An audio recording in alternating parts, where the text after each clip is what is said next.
Welcome back and thank you for watching Smart 24 TV. Those of you who are online, we are very glad you're joining us wherever you're watching from. Smart 24 TV is also on DSTV channel 372 and GoTV channel 394. My name is Anthony. We are talking about skills that the young people need to actually acquire in order to be relevant in today's job market. And I'm joined by Mr. Walusimbi, who is from Uganda Small Scale Industrial Association, and of course Mr. Nabeta from MTAC. We have of course tried to break down and diagnose some of the problems, and now we want to look at the solutions. Young people are going out there in the job market. They have these first-class degrees, but the skills, the soft skills, the hard skills, I don't know if those exist, but what is that skill set that someone needs to actually move into a job interview with? And I'll start with you, Mr. Nabeta. The person, for example, going for a job interview today is a fresh graduate from university, and they have their good degree, maybe not so good, but good enough to get them a job. What are some of those skills you're looking at, and where can they get some of these skills? Okay, thank you. Maybe before I get direct on that question, I need to, there is the International Labour Organization has put emphasis on the opportunities existing in industries without smokestacks, the industries that do not produce this air through the chimney. And these are tourism, the horticulture sector, and then the agro-industrialization. I think our youth really need to interest themselves in terms of seeking opportunities, of course in other sectors, but I think they need to pay attention to these three specific areas that they have got a big potential in terms of employment opportunities. Now, coming to your question, once someone is interested in an opportunity in organization A, as Walusimbi, before you go to Smart TV to do an interview with them, you need to Google, ask Mr. Google about this organization. What do they do?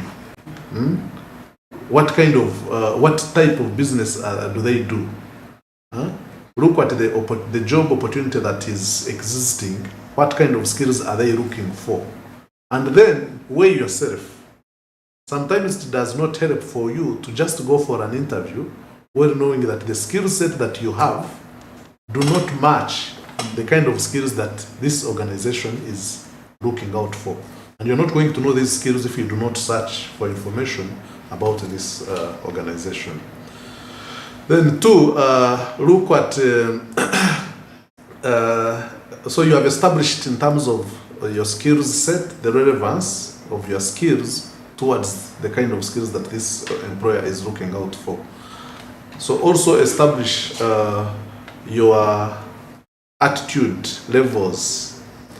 For me, my first meaningful job was in a telecommunication company. At that time it was called Zain, which transformed into Airtel.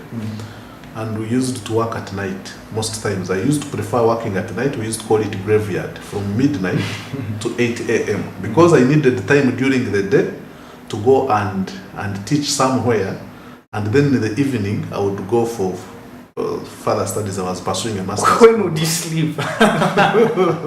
I would get some few hours just doze off. Yes. But I was a target worker and I managed to achieve most of the things I needed. Wow. So I think you need to assess your attitude towards making meaningful contribution towards this organization. Because some employers have come out and found out that they actually lose a lot in terms of time. You know, time is so much. Amongst some of the fresh some of their employees, you are employed as a secretary, or maybe something else, but 7 hours in a day, you're on WhatsApp on things that are not relevant. TikTok. On TikTok, that things that are not relevant for your employer. At the end of the month, you expect to be paid, but you have not really bothered to look at the kind of damage you are causing towards the revenue generation capabilities of this particular employer. So the attitude, we talked about the life skills which people start gaining right away from nursery, right away from home. The usage of the organization facilities. There is a lot of the kind of attitude people may have there. You have been given a facility to help you do the work for the employer, but you are using this facility to actually enable, maybe enrich yourself. You have been given this border B to help transport you to work from work home. Instead you are using a taxi and you have put this border to do private business because your employer is not going. All these are wrong things which people may not really look at, but they mean a lot in terms of promoting the capacity of the organization that you are working for in terms of the business, but also for the sustainability of some of these. And some of these serious employers, especially the international companies, look out for these, And once you do such a thing, you are not affecting yourself as an individual, but the entire country, the kind of image that you are sending out. And of course, we've talked about artificial intelligence, but in this day and age, really, for you to get to work and you do not know how to use a computer, you do not have the literacy skills, you do not have the numeric skills, really, then it becomes a little bit of a challenge for you, first of all, to get that job, and secondly, to be sustained in that particular job. Yeah. Yes. Oh, interesting. Mr. Olusimbi, I would like you to maybe add something a little bit on the skill set. And he has talked about the sectors that he thinks are going to actually drive growth in the employment sector, looking at tourism, the agriculture industry, which of course contributes 60% to our GDP. What sectors do you think, in your own opinion, especially from the small scale industry point of view, are yet to actually employ more Ugandans? Thank you so much. One is the agribusiness sector, which has typically most of the industries growing, especially if we're looking at industrialization as a country, and National Development Plan 3 really emphasizes that. Agribusiness is one of the sectors. Secondly, we talked about tourism, which when you talk about agribusiness, yes, I'm looking at young people out there who don't want anything to do with, for example, rolling your sleeves and getting into the mud, rearing some of the animals. Can you further throw some light on the agribusiness opportunities? Agribusiness cuts across different value chains. You look at, for example, if I'm to do farming, I'll look at somebody who is going to the garden to dig. It doesn't mean that necessarily it is me if I'm to do a value addition business. When we look at the dairy people, you look at the people into the farming with the cattle, you look at people who get the milk, you look at people who get the beef and add value, and then the leather people who get the hides and skins and make belts and wallets. So it is quite a huge sector, but it contributes to a lot of people into the economy. Secondly, the tourism sector, very strongly. You look at people into the crafts, people into the hotel, people into the food and beverage sector. It's quite a huge one that our young people should be able to interest themselves in. When you look at the the extractives, you look at the oil and gas, the minerals, there are lots of people into forest and timber. So those are kind of the sectors that our young people should be able to interest themselves in. But still, we have our traditional sectors like construction, which is quite strong still. But for example, when you look at the metal sector, it is really growing at a higher rate, and we still lack skills, competent skills to take on the sector. And you look at now the furniture or timber sector that is going down because of the complements of the metal sector. So we need to have our young people rejuvenate the carpentry sector to make sure that we still have more carpentry products coming in, and we do a lot of import substitution from some of the wood that is coming from out of the country. On that point, at some of the skills that our young people need, I will look at the communication skills importantly. Our young people lack this. They cannot be able to listen, because communication is two-way. You have to listen but also communicate effectively. We need to look at that. Innovation. Even without a computer or internet, this young person, as somebody is employing you, would want somebody who is adding value to their enterprise. Where are you placed to bring in new points, new ideas, but also be part of the organization that is going to make change at the end of the day? Innovative ideas need to be put in place. Presentation. Our young people would want to get into conferences, into discussions with people, and if an organization is growing, somebody would want to look at somebody who is presentable enough to the clients, both to the stakeholders, to the funders, and most of this is typically lacking to our people. But most importantly now, from the side of the private sector, we're looking at the technical skills. It needs to be important that you're competent enough to deliver onto your mandate as a person coming for this job, but also be able to be proud of what you can offer. Otherwise, the competition of how many people that are coming out of the universities, out of the vocational training institutes, out of the other companies is high. So you need to position yourself with the best competence to make sure that you can sustain, but also be productive and be able to add onto this employer that is giving you the job. Yes. Mr. Olusimbi, when you talk about, for example, presentation, Yes. I see Council Semakande sometimes online. He's a lawyer, and when you first look at him, you highly doubt whether he's a lawyer, but he's a lawyer, very, very brilliant lawyer. And most young people nowadays, of course, due to modern trends and the lifestyle we are living in, you find that they have different haircuts, they have different senses of fashion.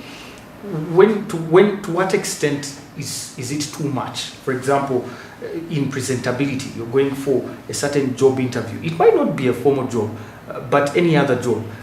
To what extent is it too much, especially when it comes to our style of presentation? One, I don't want to criticize anybody, but I would really say, as a young person, you need to look at the presentability point of view in a very strong way. One, you need to look at the way you appear. Which kind of job are you going for? And in our environment, we need to understand which kind of people we are going to meet and which kind of information we are going to deliver. If I'm given an opportunity to come and present on behalf of Uganda Small Scale Industries Association, I need to know which kind of audience I'm going to deliver this information to. So as much as you're talking about the lawyer, but he's never gone to court with a rag trouser or something. He's always plugged in as the lawyers should be putting on. So therefore, even when you are out there and you're going to ask for a job for a mechanic or something, you need to know which kind of presentation I need to put or for myself. Because presentation, even before somebody speaks, presentation is key. By the time you really tell Mr. Nabeta that I'm here to ask for a job of an HR, and you yourself, you are not organized, I think that speaks a lot. And it is something that we need to continue changing. This is a life skill. How do I look to the others, and how do the others perceive me in what I'm putting on? And it's important that the young people need to change. The trend is there, but now we also look at the employability, because if we don't do that, then we're limiting the employability for these young people. Thank you, Mr. Olusimbi. Mr. Nabeta, I want to bring you back on the issue of skills. Mr. Olusimbi has talked about communication skills, innovation skills, presentability, the way you present yourself. There is this other part that usually people have complained about, the discipline of being employed. Let's say you succeed in getting the job, and then certain mannerisms start to pop up, and then young people have been affected so much by some of these. For example, the use of social media during working hours, and so many that we have actually hinted on. What do you think are those other soft skills, or those other things that actually someone needs to look at outside their technical field so that they can be employable?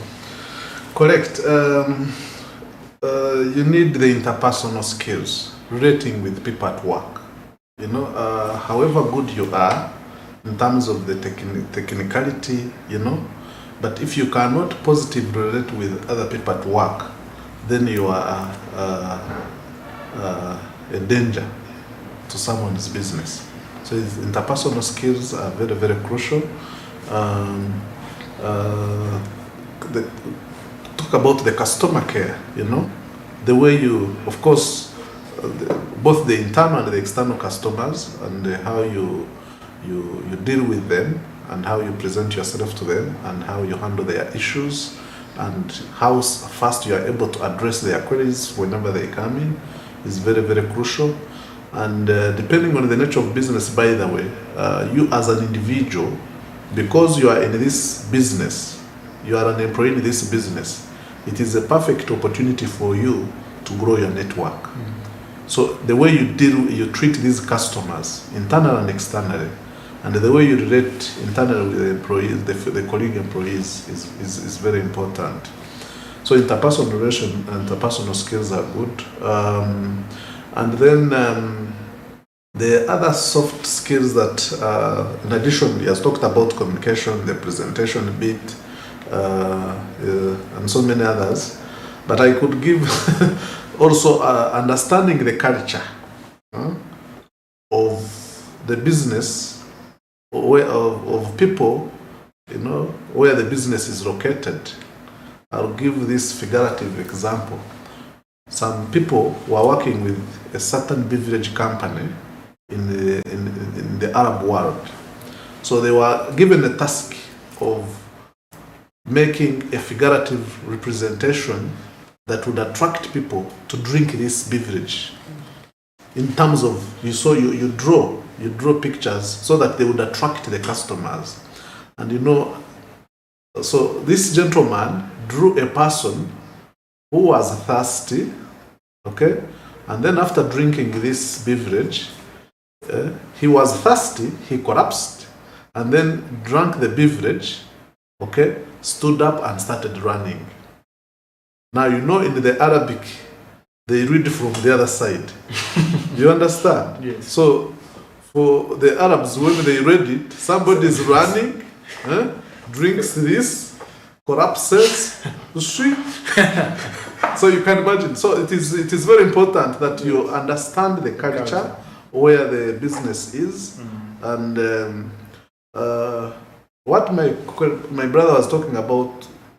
You are a professional in your sense. You really need to appreciate the dress code, the professional ethics of the kind of profession that you belong to, so that you are really behaving in a consistent manner that addresses the interests of your profession and the other stakeholders in the business.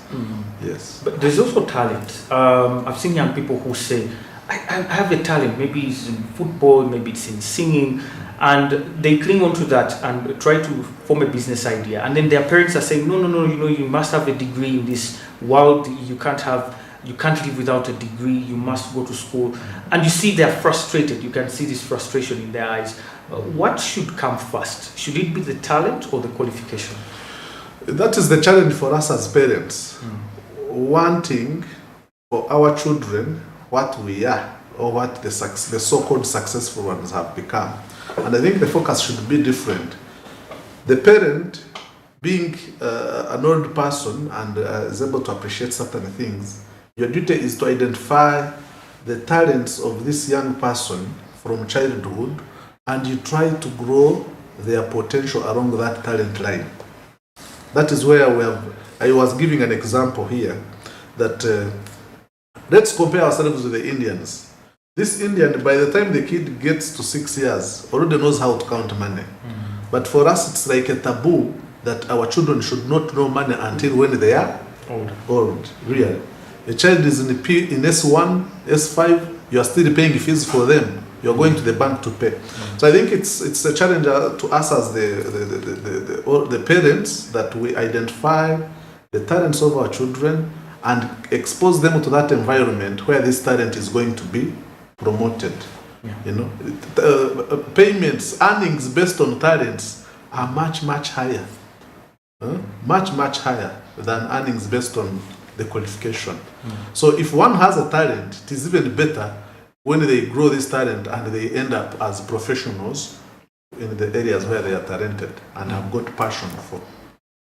Well, thank you so much for those insights. Ladies and gentlemen, we are talking about employment amongst the youth and the skills that they need.